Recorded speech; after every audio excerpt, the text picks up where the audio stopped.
거룩하신 주님의 이름으로 여러분께 이 말씀을 드립니다. 오늘 말씀의 시작은 목표라는 단어로부터 좀 시작해 보겠습니다. 목표. 사전적 의미를 굳이 가져오면 어떤 목적을 이루려고 지향하는 실제적 대상을 목표라고 합니다. 다르게 설명하면 달성하려고 하는 바람직한 미래의 상태를 우리는 목표라고 합니다.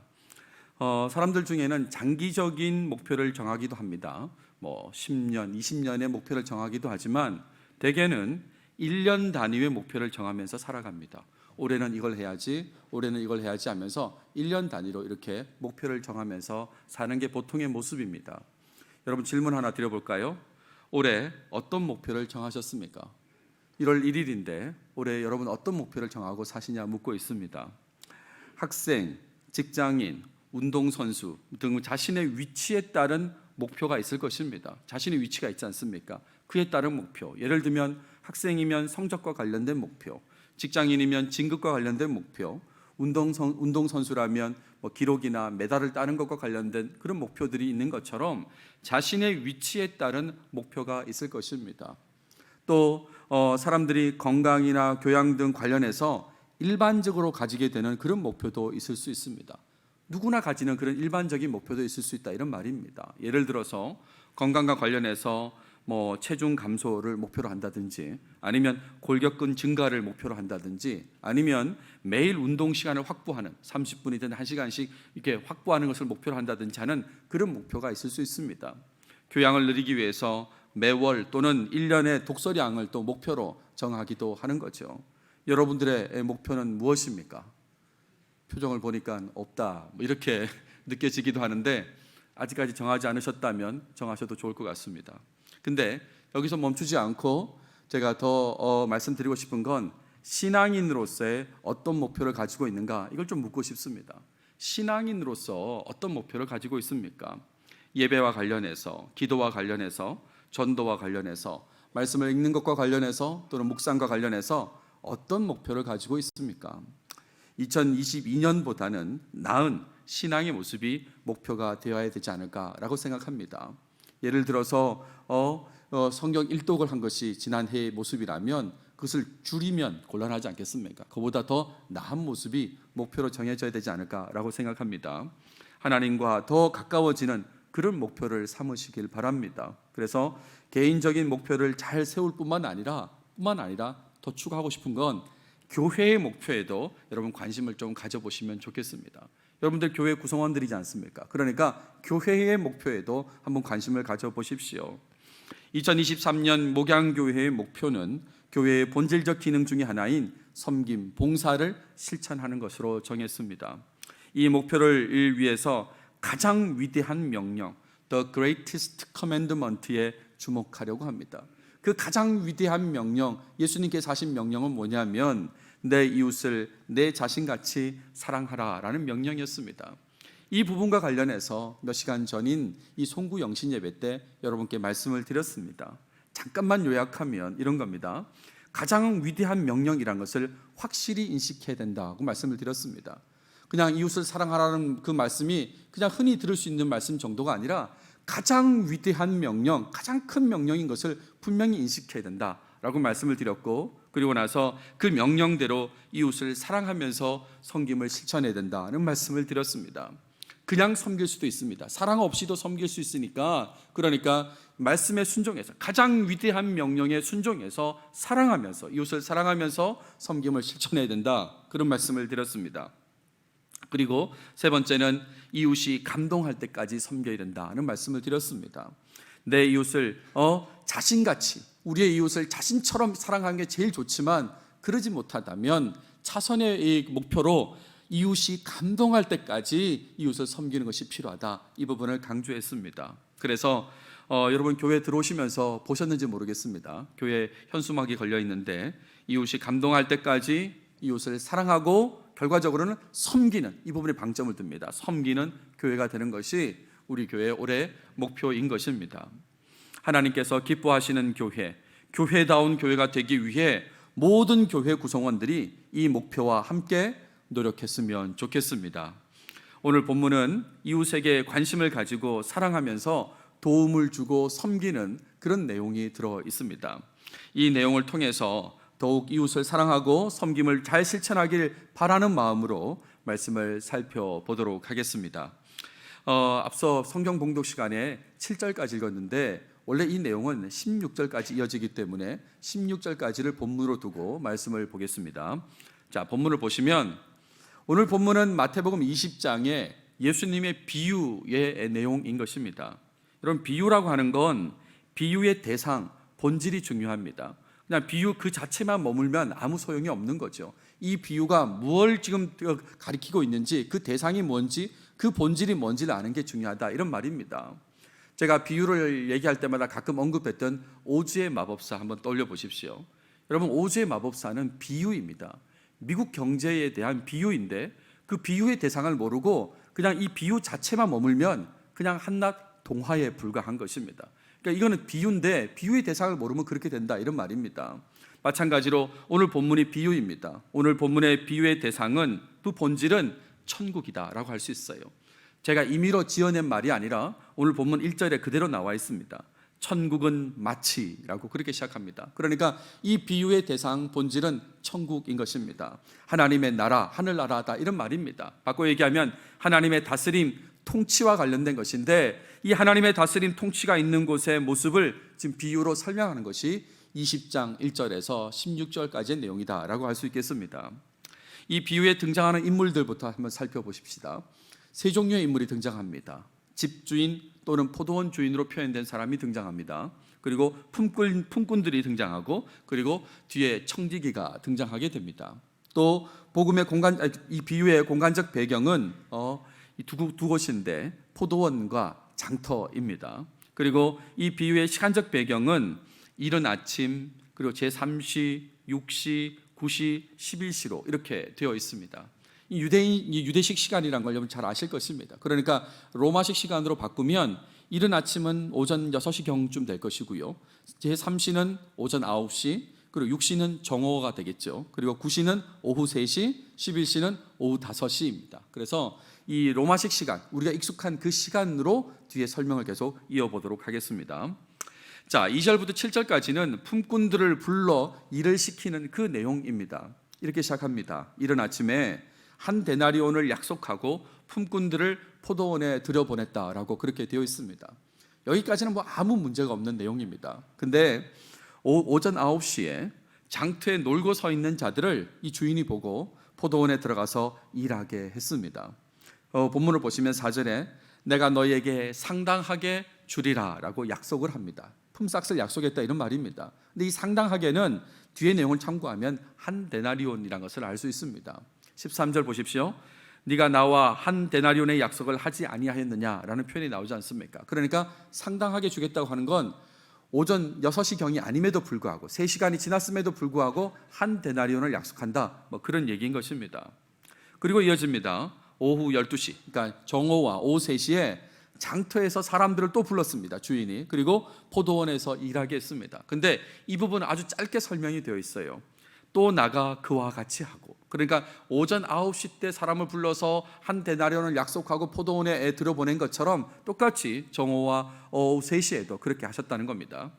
그리고 나서 주목하는 게 오후 5시입니다.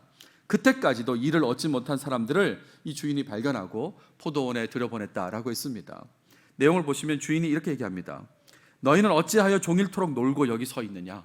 라고 그렇게 묻습니다. 그랬을 때에 5시까지 일을 얻지 못했던 사람이 뭐라고 대답합니까? 우리를 품꾼으로 쓰는 이가 없음이니이다 라고 대답을 했습니다. 근데 이 대답을 들은 주인이 이렇게 반응하죠. 너희도 포도원에 들어가라 라고 했습니다. 들어가라. 자, 여기까지가 아까 성경 봉독 때 읽었던 그런 내용입니다. 그리고 이제 후반부 내용이 8절부터 16절까지 이어지는데, 그 내용은 품꾼들에게 품삯을 분배하는 내용입니다. 일이 끝났고 품삯을 분배하게 됩니다. 포도원 주인이 청지기에게 요청합니다. 나중에 온 자부터 먼저 온 자 순으로 지급하라 라고 그렇게 요청합니다. 그러니까 5시에 포도원에 들어온 사람부터, 그래서 이른 아침에 들어온 사람 순으로 지급하라는 거예요. 오후 5시에 온 품꾼들에게 한 데나리온씩을 주었다라고 했습니다. 그랬더니 그들보다 먼저 온 사람들, 오후 3시에, 정오에, 오전 9시에, 그리고 오전 6시경에 온 사람들은 한 데나리온보다 더 받을 것을 기대했다라고 되어 있죠. 하지만 어떻습니까? 결과는 모두가 다 한 데나리온씩을 받게 되었습니다. 이게 문제가 된 것입니다. 화가 난 거죠. 오후 5시보다 먼저 온 자들이 주인을 원망했습니다. 주인이 공평하지 않다고 그렇게 생각한 겁니다. 이렇게 얘기합니다. 나중 온 이 사람들은, 이 사람 5시에 온 사람을 말합니다. 그 사람들은 1시간밖에 일하지 아니하였거늘 그들을 종일 수고하며 더위를 견딘 우리와 같게 하였나이다. 우린 더 수고했는데 왜 품삯을 똑같이 줍니까? 라고 이렇게 공평하지 않다고 이렇게 원망하는 목소리를 냈습니다.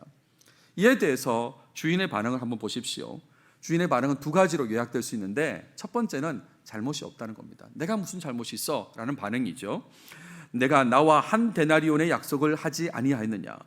어떤 시간에 오든지 간에 내가 한 데나리온을 약속했고 약속한 돈을 줬지 않느냐? 그러니까 무슨 잘못이 있느냐라는 얘기고, 두 번째는 자신의 뜻을 밝힙니다. 주인의 뜻을 밝히는데 그 뜻이 뭐냐면, 나중 온 이 사람에게 너와 같이 주는 것이 내 뜻이니라 그랬습니다.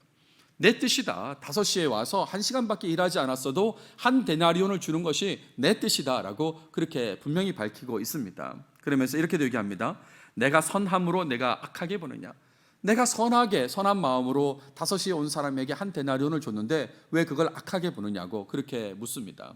그러면서 우리에게 익숙한 구절로 오늘 본문이 마무리됩니다. 이와 같이 나중된 자로서 먼저 되고 먼저 된 자로서 나중될 것이라고 그렇게 말씀을 하죠. 여러분, 이 비유는 다시 말씀드리지만 천국을 대상으로 합니다. 하나님의 나라에 대한 비유다, 이런 말입니다. 하나님의 다스림과 통치는 이렇다는 것입니다. 하나님이 다스리는 곳, 그 통치하는 곳은 이렇다, 이 말이에요. 여러분, 이웃을 사랑하고 섬김을 실천하는 것, 올해의 목양교회의 목표가 그것이라고 했는데, 이 목표는 그 하나님의 다스림을 확장시키는 것과 관련되어 있다, 이렇게 생각하시면 되겠습니다.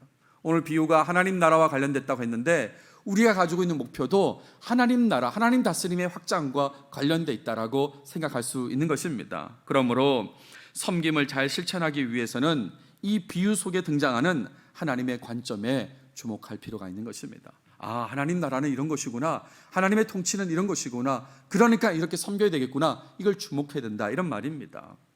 일단 한 데나리온을 한번 생각해 보십시오. 대개 한 데나리온 그러면 사람들이 어떻게 알고 있냐면 이렇게 알고 있습니다. 하루 노동자의 품삯으로 그렇게 알고 있습니다. 맞는 말입니다. 하루 노동자의 품삯 정도로 알고 계시면 됩니다. 그리고 그걸 가지고 카운트해서 달란트를 계산하기도 하고 여러 가지 이제 금액들을 계산하기도 하는데, 근데 적어도 오늘 본문에서는 하루 노동자의 품삯이다라는 그런 의미보다는 이렇게 이해하시면 좋겠습니다. 하루에 한 가족이 먹고 살기에 필요한 금액이다, 이렇게 이해하시면 좋겠습니다. 하루 노동자의 품삯으로서 그 노동자가 품삯을 받으면 그거 가지고 한 가족이 하루 먹고 사는데 필요한 금액이 된다, 그 얘기입니다. 이른 아침 오전 9시에, 정오에, 오후 3시에 포도원에 들어간 사람은 그날 먹고 사는 것에 안심했을 것입니다. 안심했을 거예요.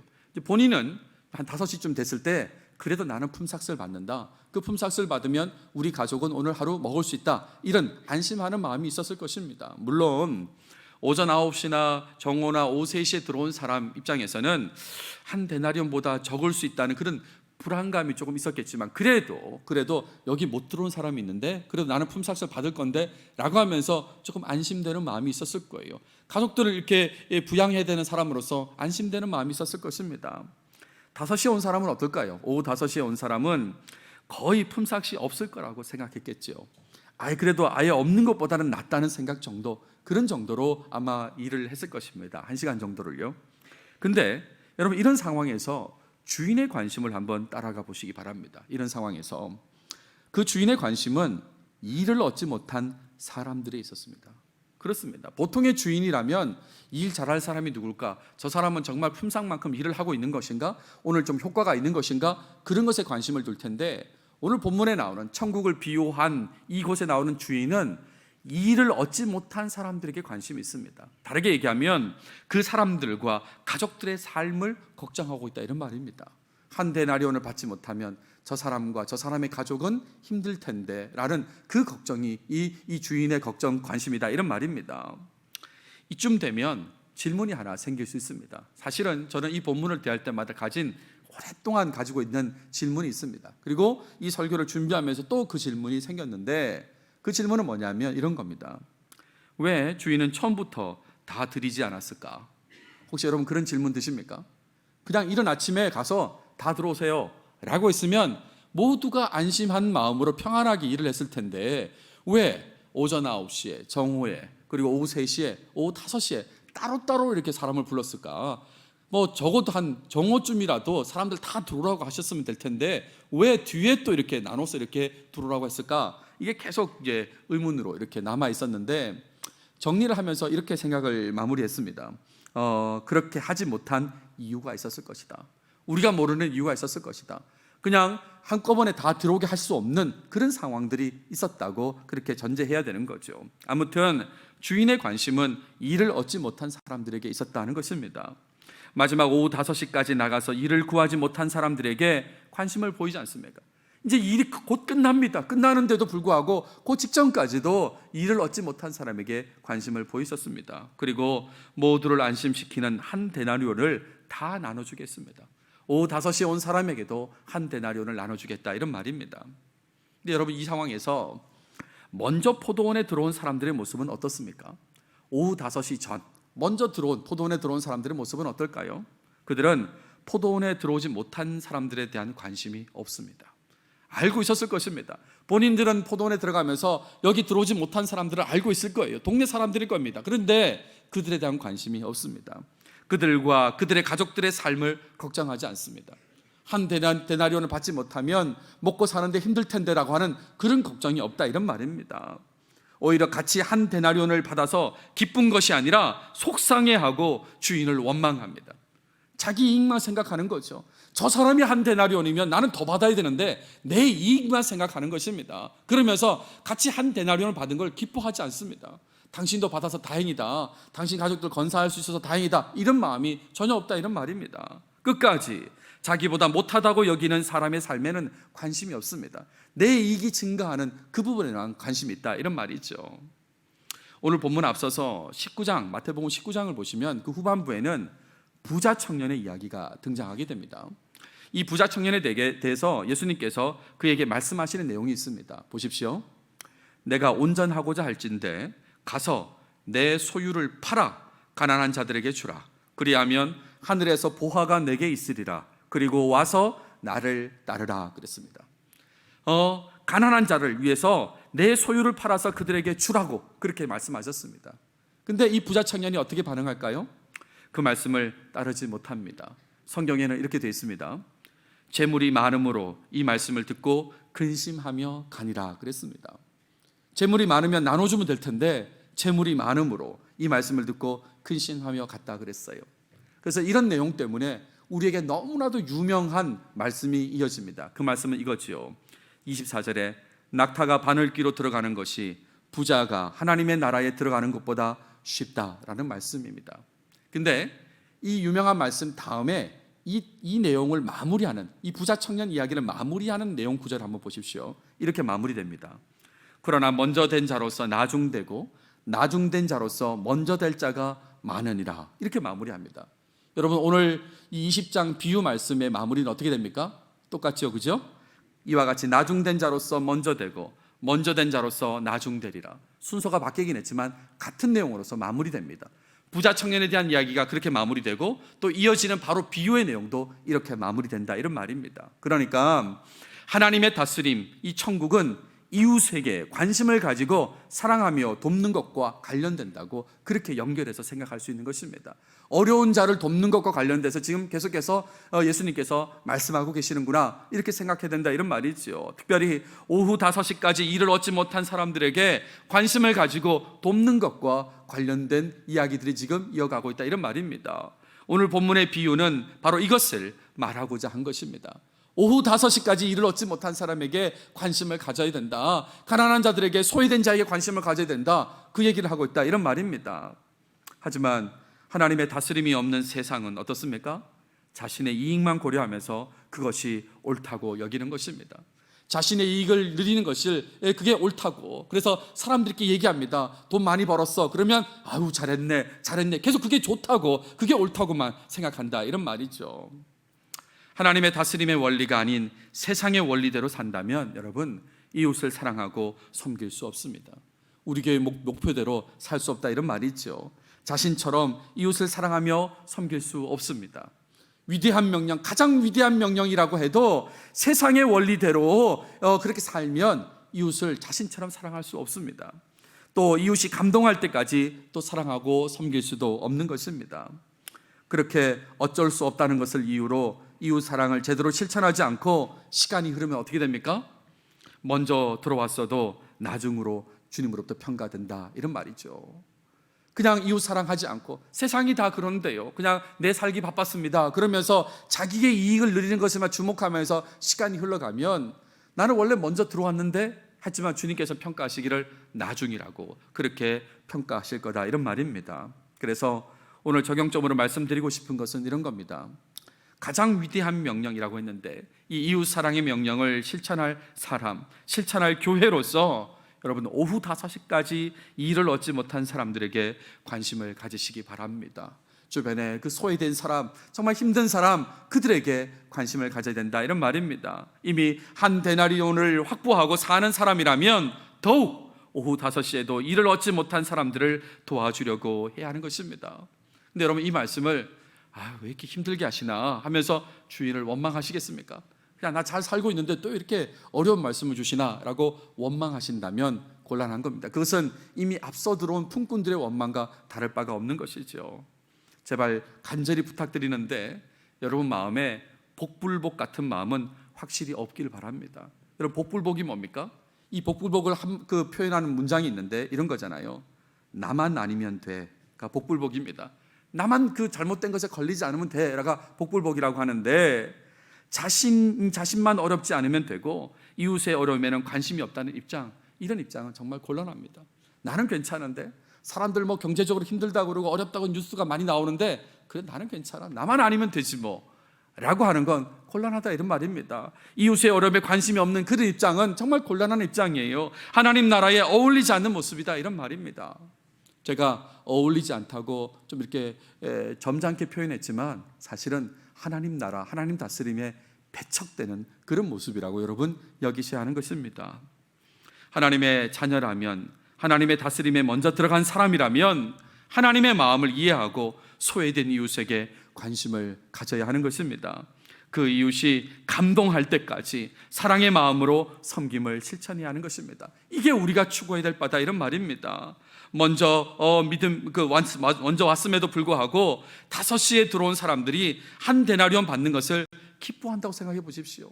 먼저 들어왔어요. 충분히 먼저 들어왔어요. 근데 5시에 들어온 그 사람에게도 한 데나리온 주는 것을 기뻐한다고 생각해 보세요. 그러면 그 5시에 들어온 사람들이 얼마나 감동을 받을까요? 한 데나리온 받으면서도 미안해할 거예요. 우리는 1시간밖에 일하지 않았는데, 그런데도 당신하고 똑같이 한 데나리온 받아서 미안합니다. 근데 이렇게 좋아해 주셔가지고 감사합니다고 감동할 거라, 이런 말입니다. 올해 우리 교회 목표가 그거란 말입니다. 이웃이 감동할 때까지 이웃을 사랑하고 섬기는 것이 그런 모습이다, 이런 말이죠. 오래전에 발매된 CCM 음반 중에 송정미 4집 음반이 있습니다. Here and Now라는 음반인데 여기에 실린 곡 중에 제가 가끔 듣는 곡이 있습니다. 서울역이라고 하는 제목의 곡인데 가사를 한번 보여드리겠습니다. 노숙자와 관련된 내용이다 생각하시면 되겠어요. 해저문 저녁 서울역 뒤 거기쯤, 거기 좁은 계단 저들 앉아있네. 한 손에 뭔가 들고 쭈그리고 앉아 아무 생각 없이 무얼 기다리나. 기차는 떠나도 미동도 없이 저들 갈 곳 없어 처연히 앉았네. 거기 그들과 함께 주님 앉아 계셔. 빈 그릇 내밀던 그 여윈 손목, 내 손은 떨려 고개 떨구었네. 내 눈물 섞인 밥을 주님 드셨으리. 무슨 내용입니까? 우리 주님께서 그 5시에도 일을 구하지 못한 사람들 속에, 그 소외된 사람들 속에 계시다, 그런 말이지 않습니까? 우리 예수님께서 소외된 자와 함께 하셨습니다. 우리 주님이 그렇게 하셨다, 이런 말이에요. 그런 예수님을 주인이라고 부르는 우리는 종임에도 불구하고 주인의 삶을 따르지 않는다면 곤란하지 않겠습니까? 주인도 5시까지 일을 얻지 못한 사람들, 소외된 사람과 함께하고 있는데 또 그런 말씀을 비유로 지금 말씀하고 계신데, 그런데 그분의 종이라고 하면서도 그들에게 관심을 두지 않고 내 이익 증가에만 관심을 둔다면 곤란하다, 이런 말이죠. 그 주인의 마음이 5시에 들어온 사람들에게 있음을 꼭 기억하시고 그들이 감동할 때까지 그들을 사랑하고 섬기려고 노력하시기 바랍니다. 그 일에는 반드시 자신의 이익에 대한 손해와 희생이 따르게 되어 있습니다. 손해가 따르게 되어 있어요. 내가 생각해도 손해 같지 않습니까? 그렇지 않습니까? 5시에 온 사람한테 한 데나리온을 줬는데 나는 아침에 일찍 왔는데 근데 왜 똑같이 한 데나리온 줍니까? 하면서 손해가 느껴질 수 있어요. 손해와 희생이 발생할 때마다 세상의 원리가 떠오를지 모르고 원망이 생길 수도 있을 것입니다. 근데 여러분, 하나님 나라에 먼저 들어온 자의 합당한 모습을 추구하시길 바랍니다. 그러면서 여전히 이웃을 사랑하고 섬기시기 바랍니다. 이게 우리가 마땅히 해야 될 바라고, 손해가 발생하고 희생이 발생돼도 그걸 감수하면서 섬기고 사랑해야 된다는 것이 우리가 할 바라고 그렇게 다짐하시고 실천하시기 바랍니다. 언제까지요? 그 이웃이 감동할 때까지요. 아니 이렇게까지 하십니까? 라고 그 이웃이 감동할 때까지 그렇게 이 사랑을 실천해야 된다, 이런 말입니다. 여기서 하나 더 생각할 게 있습니다. 하나 더 생각할 것은 뭐냐면, 어쩌면 오후 5시까지 일을 얻지 못했던 사람이 바로 우리 자신일 수 있습니다. 우리는 지금까지 계속 우리는 이미 한 데나리온을 얻은 사람이라고 그렇게 전제하고 말씀을 이어갔는데, 과거의 시간으로 돌이키면 우리는 그 과거의 시간 속에서 이미 바로 그 사람이었어요. 오후 5시까지 일을 얻지 못했던 그 사람으로 우리는 살았던 사람이다, 이런 말입니다. 무능하고 허약하고 경쟁력이 없는 존재로 그렇게 살았던 사람이다, 이런 말이죠. 게다가 보통은 오후 5시에 사람 구하지 않는 거 여러분 잘 알고 있지 않습니까? 그런 상황에 놓여 있었습니다. 경쟁력 없어가지고 뽑히지 못해서 그냥 일자리도 얻지 못했던 그런 사람이었고, 이제는 더 이상 뽑지 않는 시간까지 다 왔어요. 오후 5시까지 왔어요. 그런 사람이었는데, 그런 우리를 하나님께서 먼저 찾아와 주셨습니다. 하나님이 먼저 찾아와 주셨습니다. 주인께서 오셨습니다. 그리고 일방적으로 픽업하셨습니다. 그리고 일할 수 있는 기회를 제공하시고 똑같이 임금을 주셨습니다. 살라고 그렇게 주셨다, 이런 말이죠. 이런 은혜를 우리가 입었다, 이런 말씀을 지금 드리는 것입니다. 하나님의 일방적인 은혜로 소망을 얻어서 하나님의 다스림 속에서 살고 있으시다면, 정말 그걸 깨우치신다면 이제부터는 하나님의 사랑의 마음을 본받아서 우리도 살아야 하는 것입니다. 하나님께서 주신 가장 위대한 명령, 이웃을 사랑하라고 하는 그 명령에 적극적으로 순종해야 된다, 이런 말입니다. 항상 그 관심이 5시까지 일을 얻지 못한 자, 그 자를 향해야 된다는 것을 꼭 기억하십시오. 여러분 진지하게 말씀을 잘 듣고 계신데 수수께끼 하나 내보겠습니다. 한번 맞춰보십시오. 이것을 많이 먹으면 오래 산다고 합니다. 이것은 뭘까요? 이것을 많이 먹으면 오래 산다고 합니다. 수수께끼입니다. 수수께끼. 밥일까요? 밥 많이 먹으면 오래 산다. 산삼? 산삼 많이 먹으면 오래 살까요? 답을 하셨는데 나이죠, 나이. 수수께끼니까요. 나이 많이 먹으면 오래 산다, 뭐 그렇게 연결되는데, 제가 그 얘기를 왜 하냐면 하나님께서 우리에게 또 나이를 주셨습니다. 또 나이를 주셨습니다. 물론 이제 요즘 뭐 만 나이를 카운트한다고 해서 그게 의미가 또 없어질 수도 있겠지만, 흔히 우리는 그냥 해가 바뀌면 나이를 한 살 먹었다고 생각하지 않습니까? 그런 차원에서 우리에게 또 나이를 주셨습니다. 바꿔 얘기하면 2023년을 살아갈 기회를 주셨습니다. 우리에게 2023년의 기회를 주셨습니다. 자, 그러면 어떻게 살아야 될까요? 이 한 해를 어떻게 살아야 될까요? 처음에 제가 목표에 대한 말씀을 드렸는데, 어떤 목표를 향해서 나아가야 될까 한번 고민해 보십시오. 그리고 하나님의 일방적인 은혜를 입은 자로서, 목양교회 공동체의 구성원으로서 여러분 올해 교회의 목표와 좀 함께 하시면 좋겠습니다. 교회의 목표와 함께 해보십시오. 하나님의 관심을 따라서 소외된 자, 오후 5시까지 일을 얻지 못한 자, 그에게 관심을 가지면서 살아가시기 바랍니다. 그 이웃이 감동할 때까지 그 이웃을 사랑하고 섬김을 실천하시면 좋겠습니다. 이렇게까지 하시냐고 감동할 때까지 주님을 본받아서 이웃을 사랑하고 섬김을 실천했으면 좋겠습니다. 송구 영신 예배 때 말씀을 들으신 분들은 지금 같은 맥락의 말씀이 송구 영신 예배 때도 지금 주일 예배 때도 이어진다는 것을 아실 것입니다.